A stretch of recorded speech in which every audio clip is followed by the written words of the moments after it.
everyone. Thank you for joining today's workshop. My name is Herlin and I'm part of NUS Fintech Society. And today we are here for, thank you for joining today's workshop. NUS Fintech Month is an annual flagship event organized by the NUS Fintech Society to prepare the next generation of business leaders, entrepreneurs, developers, and other professionals to develop and apply new financial technologies and business practices, both now and well into the future. With that, we have prepared a series of workshops, panel discussions, and a hackathon. And today, we are happy to have Ishan, Elvis, Vincent, Yami, and Ryan with us here, with experiences ranging from being an NFT analyst, a PhD in economics and management, as well as marketing. I will now pass my time over to them to share more with you on the topic, building a community-led ecosystem in Web3. Hi, thanks everyone for coming out today. Thank you NUS for inviting us to join this your Tech Month. It's really an honor. Hi, I'm YC. I'm from Moldau. I'm the business development manager. Just let me open up my slide real quick. Ooh, all right, can you guys see the slides? Yep, we can. All right, so Moldau is a blockchain community that connects entrepreneurs to grow and build within the Web3 space. Our goal is to be the Web3 bridge, where we introduce and educate people to the world of emerging world of blockchain technology. And this includes subsectors relating to Web3, such as cryptocurrencies, NFTs, metaverse, etc., etc.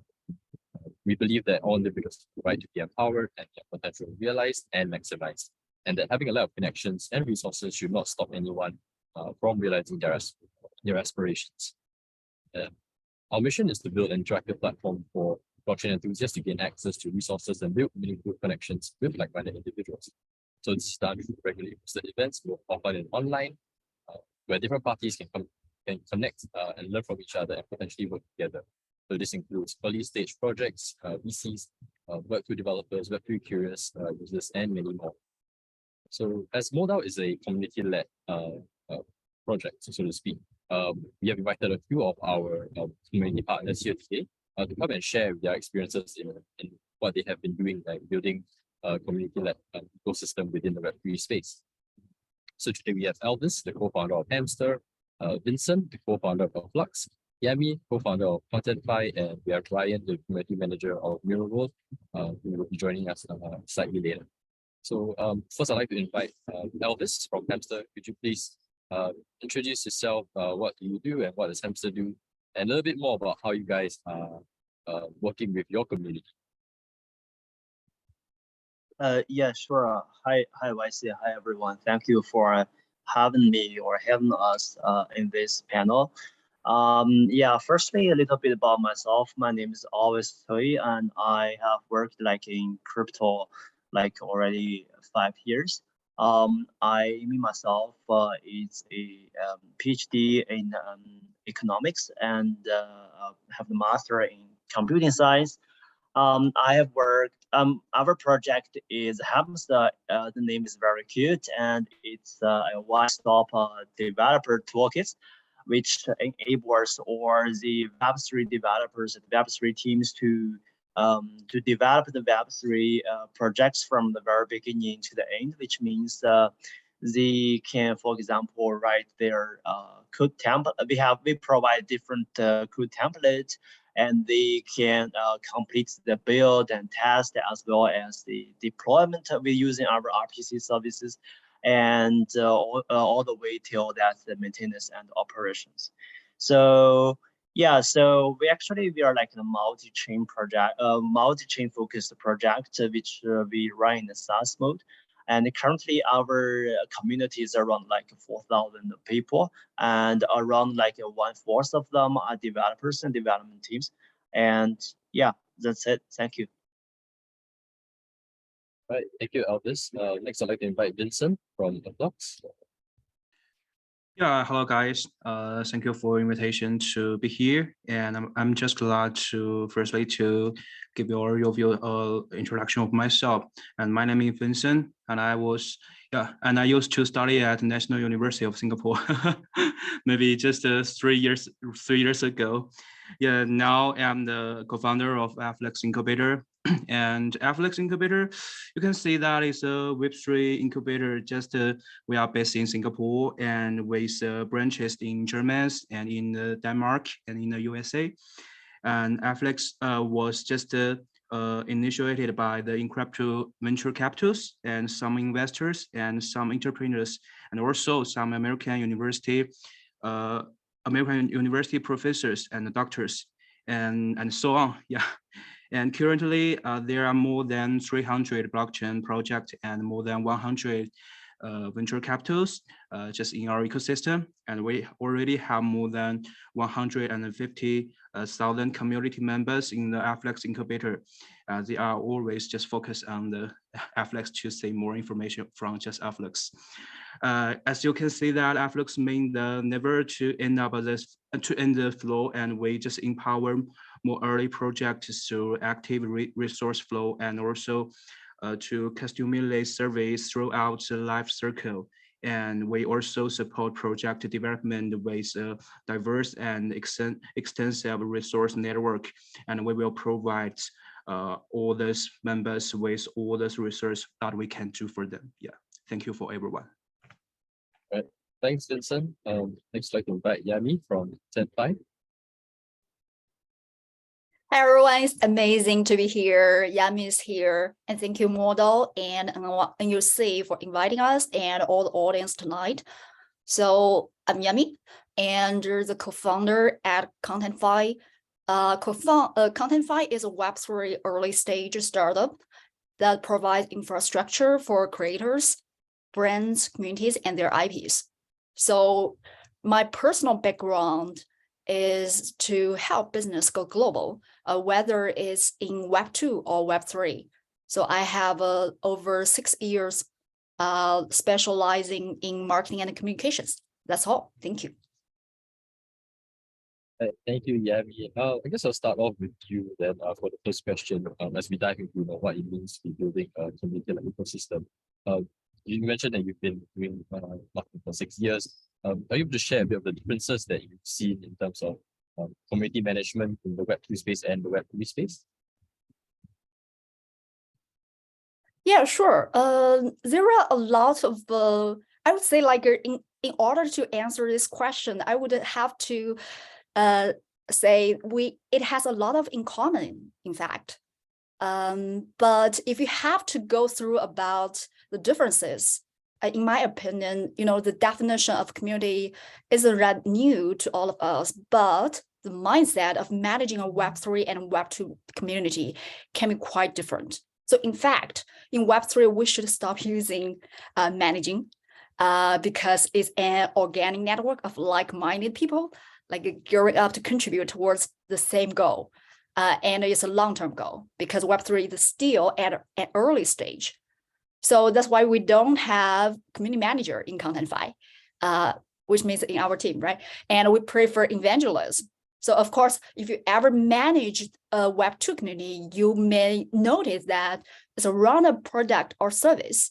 So the goal of the community could be help grow the company's business. So basically, it's one of the marketing initiatives.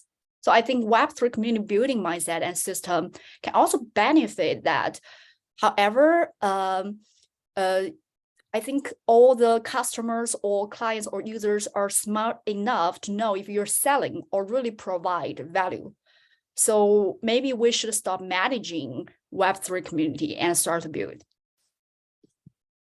Hey, thank you, Yami. Elvis, how about you? Based on your experience so far, what do you think are the differences between managing a community in Web2 and Web3, or if you prefer, building a community between Web2 and Web3? Like I said, go ahead. Yeah, please go ahead. Sorry. I thought, sorry, a little bit like, because it's not unclear, like who you are asking. Oh, no, So yeah, I sorry. thought it was me. Sorry about that. No worries. Yeah, Elvis. Yeah, this are directed to you. Go ahead. Yeah, okay, yeah, because I heard my name. Great, thank you for asking. I think like for Web2 and Web3, there are big differences, but even not that big. But because Web2 compared to Web3, it's not that decentralized because it's the economic model decides. So I think Web3 has several features. For example, it has sometimes has tokenomics or so to say an economics to drive the community to involve more community members to participate in the governance or the managing the community. And also it's kind of they can contribute their power or their intelligence and to organize the whole community. But essentially, I think there's not much difference because the goal is actually the same. Both Web2 and Web3 to provide a better product and to give values, feedback values to the whole community. Since we are a bit different because we have the product of serving the developers or development teams. So who are in our community are more like developers, is not like the normal users. So from our perspective, we are only like we are outputting more technology and try to involve these developers that to get really involved in our product development and also give feedbacks to us. So yeah, and that makes also sense. Of course, our teams are relatively small compared to some teams that are running bigger Web3 community. Thank you. Thank you, Elvis. Vincent, I'd like to get your perspective on that. As an incubator, what kind of differences have you seen with the current projects compared to the past?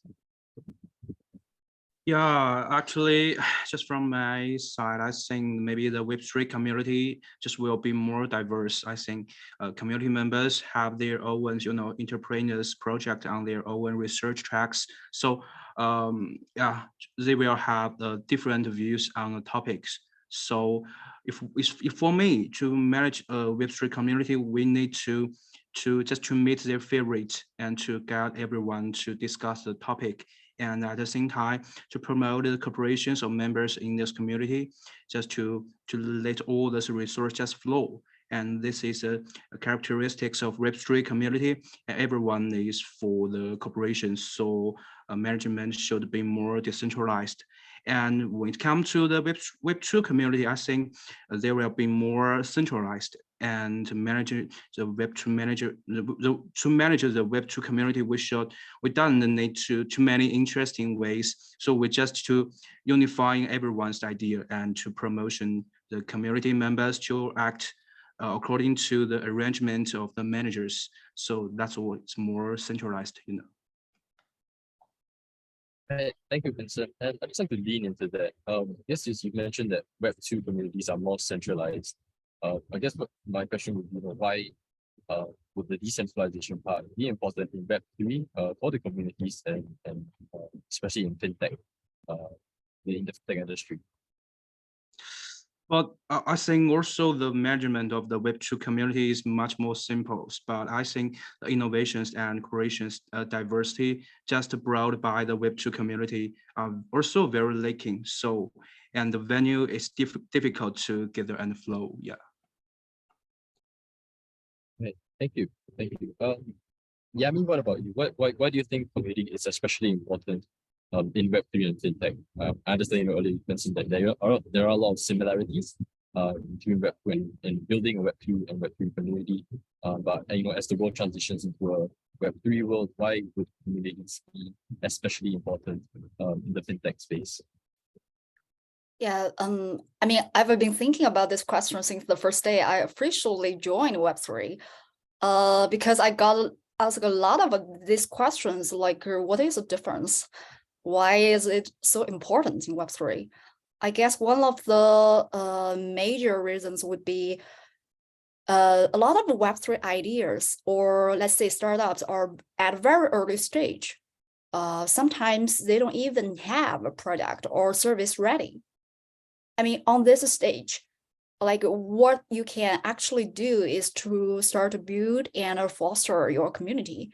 And those people will, stay with you and go along with you to build your product service together. I think that's would be the critical part for communities in Web3, because they are your startups, customers, supporters, and founders.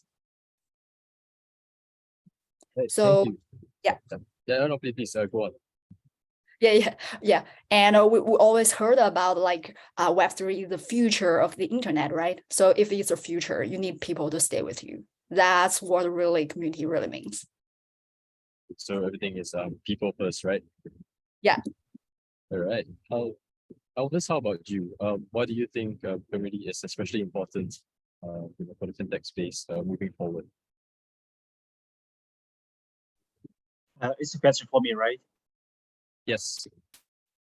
Yeah, so yeah, I think for the fintech, especially and also Web3, the community is very important because technology is the fundamental layer of what we are doing.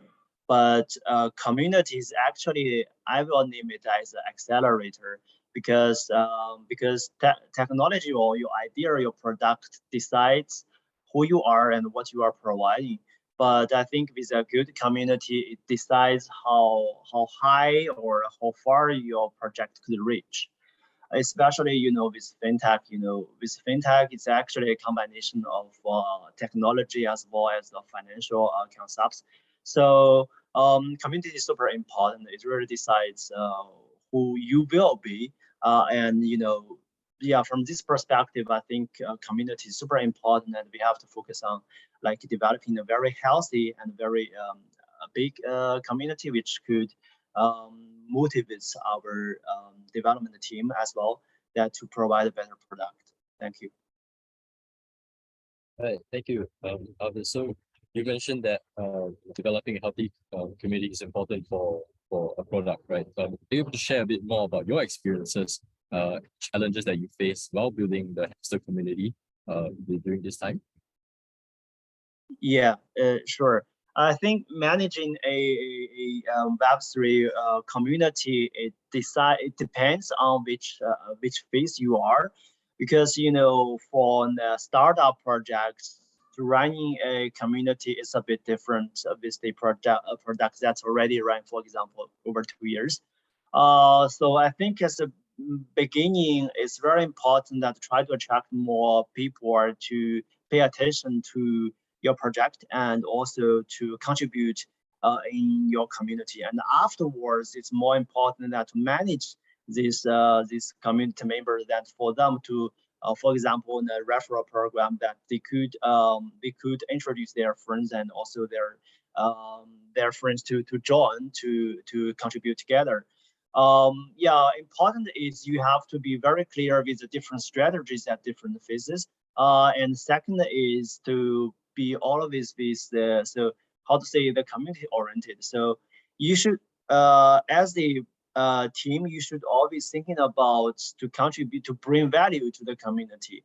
And so only in that case the community could contribute back to it, and also to build together with you in a very healthy mood. And I think also from this perspective, it also defines what challenges means, right? So it's not so easy because you have always changed your mind at different phases, and you have to be very clear of where you are standing, and that brings sometimes challenges for the team. And you should also have a very good team. I mean, especially for managing and operating the communities. So these guys should be always like working and living together with the community, and get the real feedback from them, so that to bring more values. That's what I want to share. Thank you. Are you able to share a little bit more, apart from referral programs, what has Hamster done in terms of growing the community, starting from outreach in the community, growing the community and retaining members within the community? Yeah, so currently, since we are at the beginning phase of our product, so we're still developing our product, but we did have some tests before we released a test net before for testing on the graph team, the node services.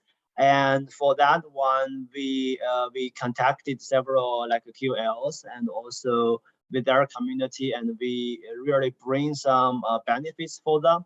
And if they introduce like other guys to join the test, we will give some bonuses, and we will also provide them with some potential values. For example, with our own, so to say, our potential benefits, including, for example, the tokens or some superiorities of testing our product.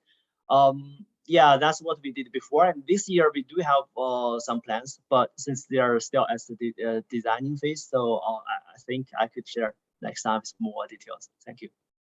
Right. Thank you, Elvis. Yami, are you able to share a bit more about how Content Pie has been building your community? What kind of strategies have you realized that has worked, or what kind of challenges that you faced in building the community? That you realized that maybe some strategies may work as opposed to other strategies which may not be as successful. Yeah, I mean the core part of our community strategy is actually to promote a cross-community sense across different communities. That's how we get started. Like in my community building journey, I continue to meet the creators, the developers, and artists or entrepreneurs, like all of you tonight, and who believe in decentralization and unified. So when we create a community or try to foster this relationship, we don't really have to promote our own startup or company. So I started with my team on September, and at that moment, none of us know what is the right direction, but we think like it would be great if we can start a global Web3 community meetup program to include all the community partners, including Modal, maybe potential NUS and other community partners here. Now we have like 7 Web3 community evangelists in different regions, in Istanbul, in London, in Philippines, which I have no idea who they are in reality. And we are hosting weekly offline meetups every week across the globe. And I think next month we will have a new chapter open in Paris. So thank you for all the evangelists and community partners. But I think during this journey, we are still facing some similar challenges as Elvis and other startups or communities. That how can you keep motivated your community members to become the core contributors? That may require some patience during this process, especially when you wish your community to go fully decentralized. Yeah, that's it. All right, thank you. Sounds like we should do some meetups, maybe in the US as well, to Content Pie. All right, Vincent, from an incubator's perspective, can you share a bit more about what you've seen different Web3 projects building, main challenges they face when they in this process, and how they overcame it? Yeah, actually, I think to establish a Web3 community, I think my biggest experience is that we must to be essentially. So how to say that? Because just when we just in sharing resource at the beginning of the establishment of the community, so we must to understand what does everyone in this community members can bring to the community, and what do they just need from our community. So it's very important to investigate the background of each community members. So then we can to get everyone to share resource so that everyone can discover the values of the Web3 community, so that they can just bring more resource to the community. Among those and some community managers, I think you should to also to serve and help everyone just for free at the beginning, and to not to charge in the early stage. So don't think about them monetizations at the beginning. So, and to increase the value of the community at the first is very important. And I think maybe the biggest challenges in building and managing a Web3 community for me is how to let the community members just to explore the values of the community. How to see that? I think the reason is to stay in the community and build the community together. I have encountered the troubles before, but I found that as long as that you trust, that you treat and you trust every community member, and you just treat them as your family, and you sincerely, and they can be happy to provide their what they have the resource to you and to help you. So in this way, we can solve so many projects and so on. And later, the community consensus will just increase, and the value of the community will just continue to increase. This, yeah. Okay, thanks. So adding on to that, I guess how should project founders balance between being a community-led project versus a more team-led project, right? Understand that teams are the ones who set the initial direction of the project, how they set up the product and what they want to do, versus the community side, who has been mentioned earlier. They determine the long-term output, right, of the project. So how should founders balance between this? Because this decentralization is what we are looking to get towards. But of course, at this stage, it might be a bit challenging to have a fully community-led project. So how should founders balance between community-led and team-led? Yeah, actually, I think both community lead and the team lead are very important for the project and for the founders. And maybe the project team just need to pay attention to both of the side. And but I think the focus in different stage maybe just different. Maybe in the early stage of the project, most of the founders can just focus on the team lead and focus on doing a good job in the product. And when the just be the internet centers, and after the project just have been developed and it's necessary to enter this market for the promotion. And I think at this time it may be more important to be the community lead, which needs to lead the community just to drive the consensus, so to promote the project to better. To get to the market and to achieve the best external promotions effect. Yeah, that is the answer to the question. I think how should the founders just balance between the community lead and with the team lead? Yeah. Hey, thank you. We have Ryan from Mirror World who has just joined us. Ryan, can you hear us?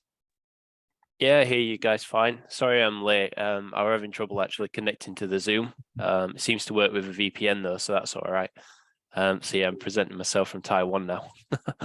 All right. Just to give the audience a little bit of background, Ryan, could you share a bit more about who you are, what you do with Mirror World, and a little bit how you guys manage your community? Yeah, sure. I'm happy to do that. So I've been with Mirror World now for 1.5 years. I originally started off with Web3 gaming. So I used Axie Infinity, built a guild from there, and basically had players playing with us each day. We kind of moved away from a guild model, and I decided to become a community manager full time. My job in Mirror World is to basically engage the community, make sure that everyone knows where to find things. And in the community itself, it can be quite difficult to find the different parts because there's that many different moving parts. You've not only got a game, for example. So my job really is to inform people. And I also work on collaboration as well. So I'll work with other projects and see how we can integrate them into Mirror World. And basically the ecosystem we're currently building. Thanks, and I still have you here. We were just talking about how founders should balance between having their project being more community-led versus team-led. What are your thoughts on the pros and cons of each side, and what are some ways that you've seen or you've experienced yourself in terms of balancing these two? So balance is highly important. You know, one of the main things is getting a global growth. So rather than just being in one particular area, like you know, for example, you want to expand to Europe, UK, but you can't do that right away. You've got to start off small. And I think the main thing is having the engagement and actually having the community interested. You know, people want to build with a project that they believe in, which is why we have a lot of people within Mirror World who are active. You know, the Discord itself, we have 53,000 members. Of that, we probably have 12% who are regularly active on a daily basis. And the activity comes from different things. For example, we'll discuss different projects that they're working on. We'll work on community games as well. So we have a few games in the morning that people play. Just kind of like a warm-up day, you know, like how you would if you were working. You give an introduction, you'd say, right, okay, what do we have planned for today? And yeah, we seem to be really active, even though Web3 itself seems to be declining slightly. But I think the uncoupling between Solana and Cardano is going to help quite a lot in the future to actually recruit more people back into Web3. Because I feel that over the last 6 months, not only with the FTX and so on, a lot of projects have, you know, found a different way. And I think that there's quite a few NFT projects out there that feel like their Discords are a little bit of a ghost town.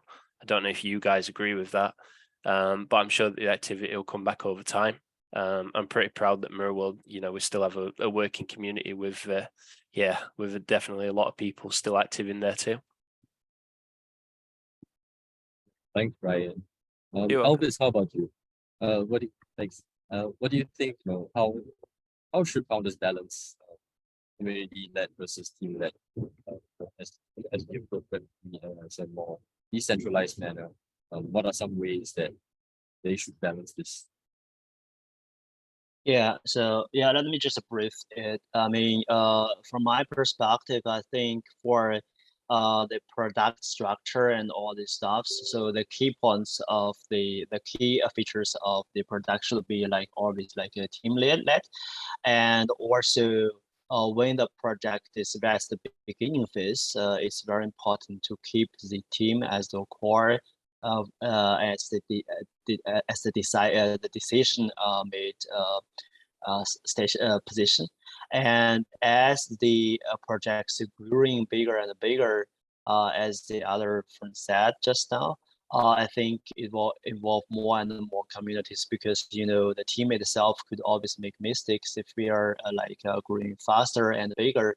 And I will say that the contribution of the communities is continuous growing.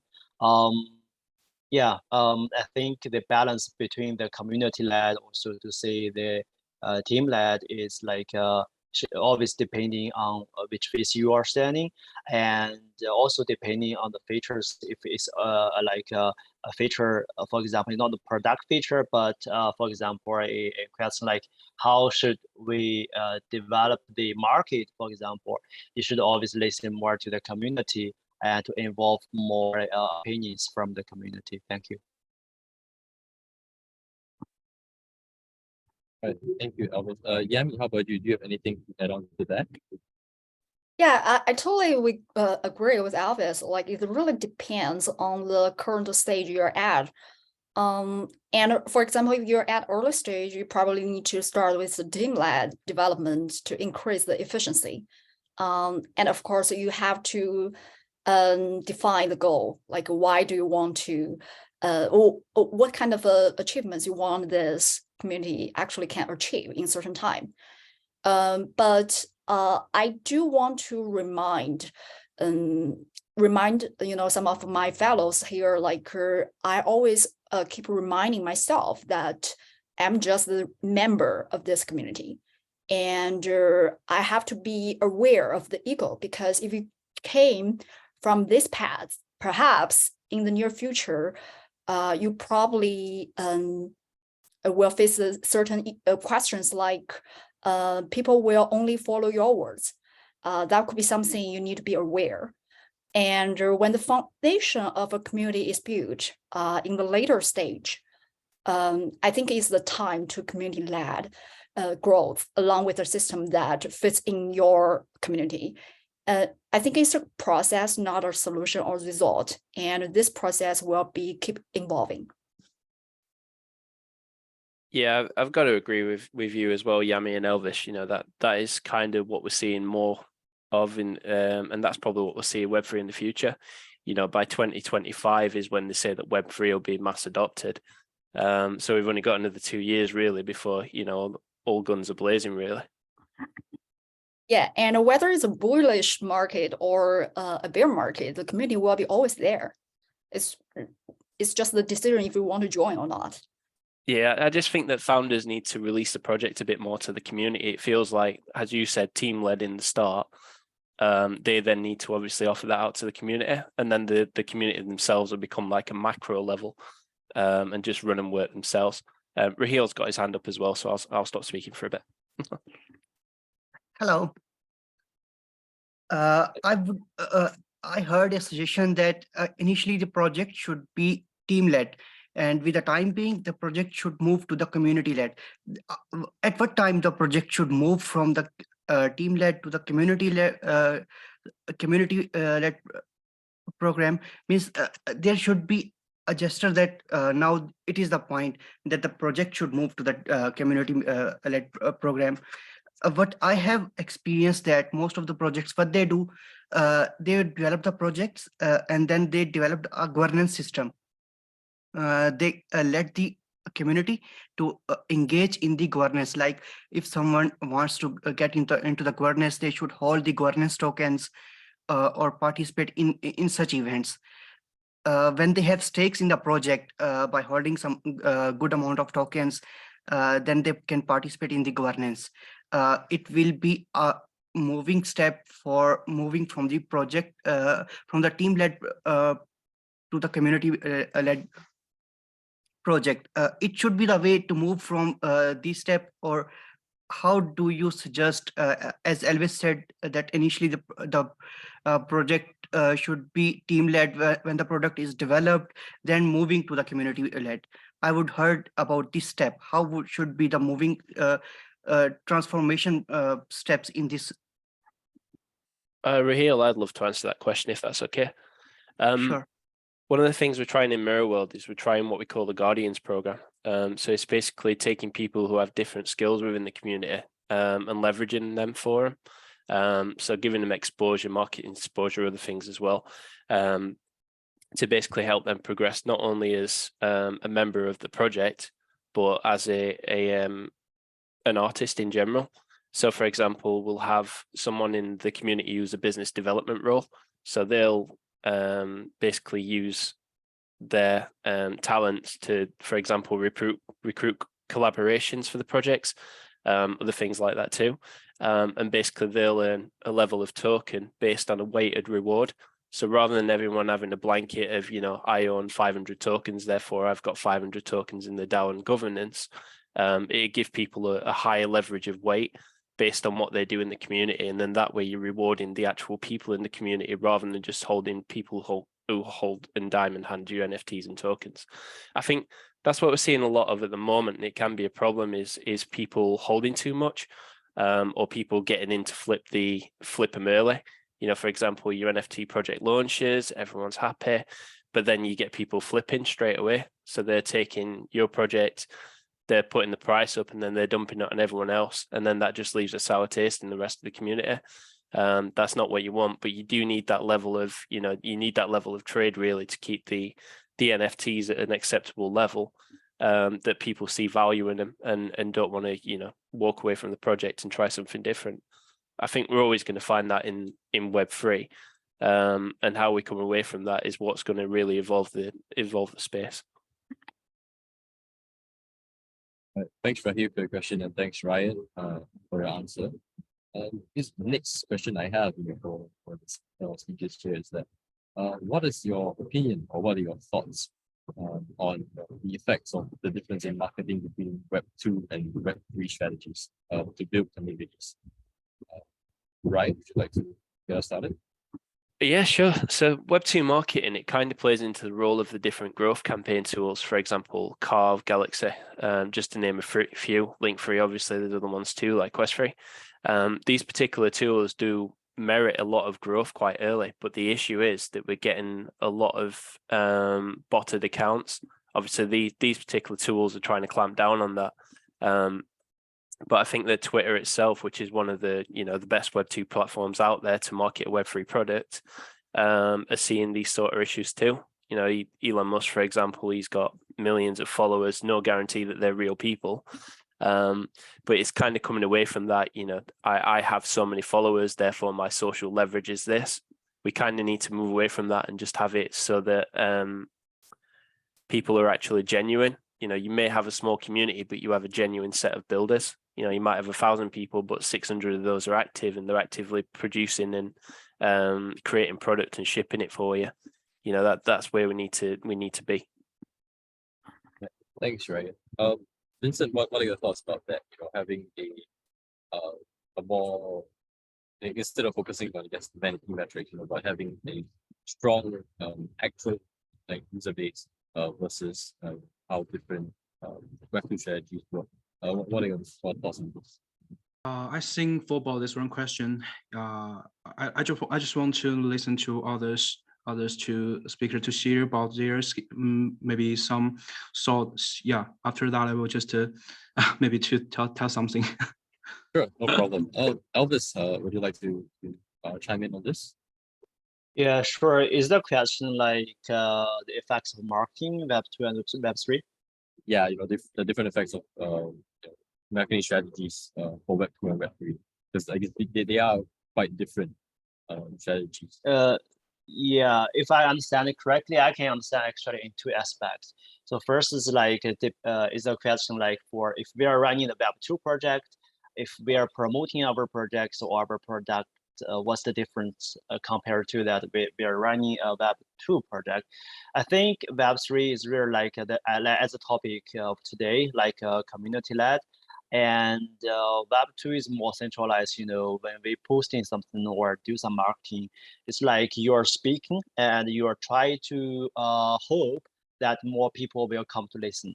So, and you will have also a lot of traditional channels, media channels to promote your project or your product, so to say. And if you are Web3, you have actually more more ways, and you will have more speakers. The channels where you can speak your product out is not centralized, so you can really get more community members to be involved, or even your partners, or even other channels so you will have more people that is speaking out for you. And if we are talking about I can also understand this question another way, that is if we have something that we want to do some marketing, and what's the difference if we do in Web3 channels or in Web2 channels? I mean, it's also a little bit different because it's actually different thinking methodologies. Like for Web3, it's like, try to involve maybe more people that to help you and support you. And Web2 is another, it's like, so to say, we're naming it like a traditional way. So yeah, so that definitely brings some differences. And if we talk about in detail, we can also divide them into different aspects. Thank you. Right. Thanks, Elvis. Yami, how about you? What are your thoughts on differences in marketing strategies for Web2 versus Web3 regarding community growth? Yeah, I have to, I would say be patient would be the key in Web3 community building, especially comparing with Web2. Let me give a simple example here. For example, if you want to host a certain webinar, or let's say Twitter space within let's say 48 hours, it's almost impossible to do that in Web2 world. But in Web3, it's kind of different. You just make a thread and talk to your community members and community partners. Then we have our Twitter space here right away, right? So I guess in Web3 community building, I would give some advice on the mindset again, like be open and helpful to other communities, and try to tell the story and don't just sell your projects. And the most important thing would be patient. If you didn't see the numbers of your community grow, that would be very important in Web2 world. Everybody experienced that KPI stuff, right? Yep, I think that's a normal thing that many people are facing. All right, thanks, Yami.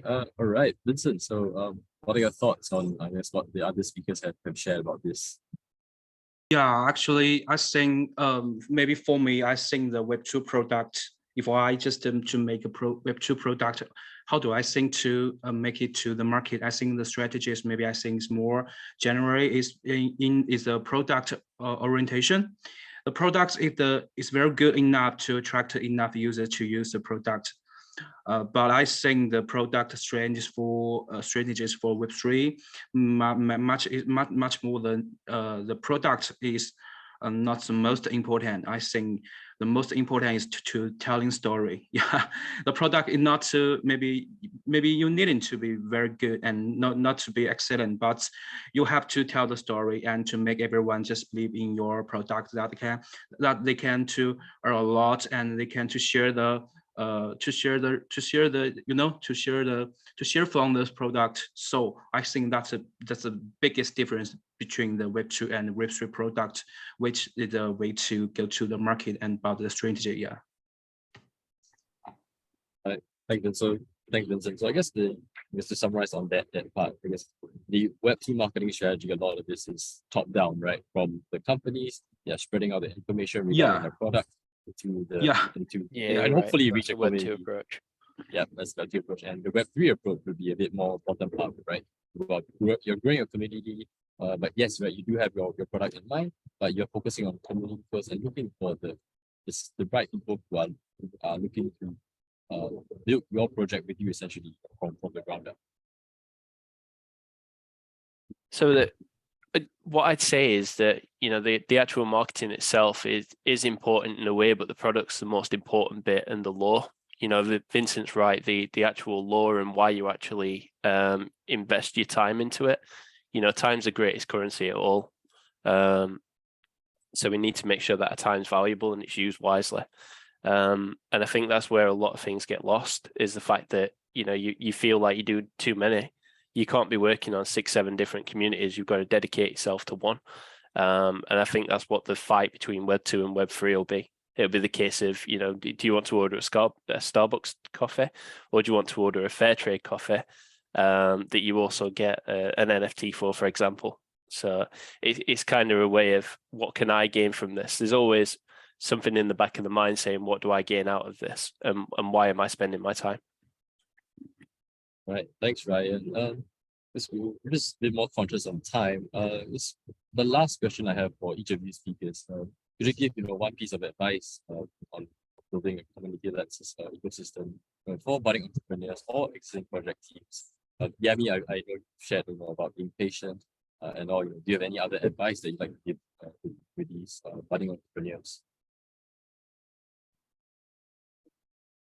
Sorry, it's really not clear from your side, so I didn't hear it very clearly. Like, are you asking me to give the most important advice from my side? So apart from what you mentioned earlier regarding patience, any other advice you'd like to give to people who are looking to build within the Web3 space in a more community-led manner? Yeah, sure. I would say like the most important part from my side would be starting to build the community.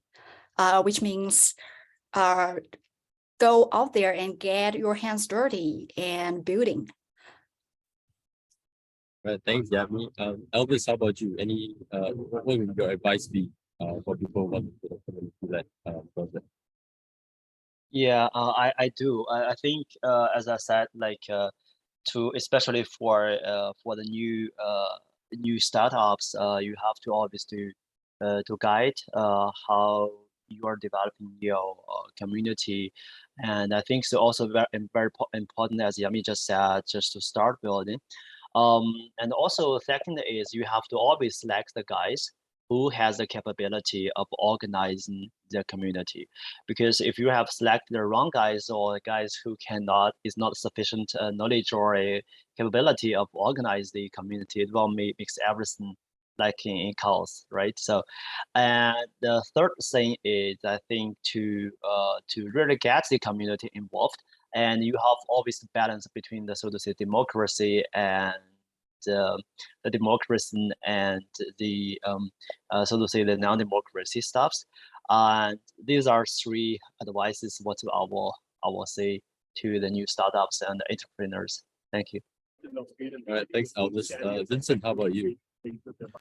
Yeah, I think I just kind of agree with more with Yame's and Alvin's. I think, yeah, for one sentence to concluding that, just to build together and to win together. Yeah, so we should everyone to work with community members to be the co-builders, and we should to respect everyone, and we should to respect every idea and try to help everyone just in this group. Yeah, that's all for this, maybe the advice. Yeah. Thanks, Vincent. Ryan, how about you? What would your advice be? For me, my advice would be starting out is listen to your community. So actually get the feedback from them, what they like, what they don't like, because at the end of the day, you're building a product for them. These are the people, these are your target audience. Whether you're adding more people in the future, it doesn't matter. The early starts is who you need to concentrate on. They know what they want to purchase. They know what they want to be a part of. So yeah, just listen to what they say. And the other thing I'd say as well is just keep creating connections. You know, it's very easy to reach out to people and just say hello, you know, check in sometimes, because you don't know what people are experiencing in their life. They could be having a really good time or a really bad time. And it's best just to talk about it. Sometimes just, you know, send a DM to them just saying, how are you today? Nothing related to actually being in Web3, just, you know, be a good human. Yeah, that's good. I think that's one thing that I think many project teams don't really consider, is that treat your community as you would your actual friends, right? They are not just your customers. Yeah, right? definitely. They are also your community that you can build real long-lasting friendships with through this community that initiative. All right. With that, we've come to the end of the fireside chat on how to build a community-led ecosystem in Web3. I'd like to thank Elvis from Hamster, Vincent from Flux, Yami, Contentify, and Ryan from Miraworld for your time here today to share with the NUS community about building a community-led ecosystem. I'm YC, Business Development Manager from Moldau, and once again, I'd like to thank NUS for inviting all of us here today, and thank you all the audience for taking your time out this evening to join us. I think we have a break now. Yeah, thank you so much. Thanks, guys. Sorry for joining late, but it's been a pleasure speaking to you all. I hope the advice really helps out, and yeah, let's look forward to some new blue chips. Thank you for sticking with us. Thank you. Thank you. guys. Thank you. My pleasure. Cheers, guys. Thank you, Bye. everyone.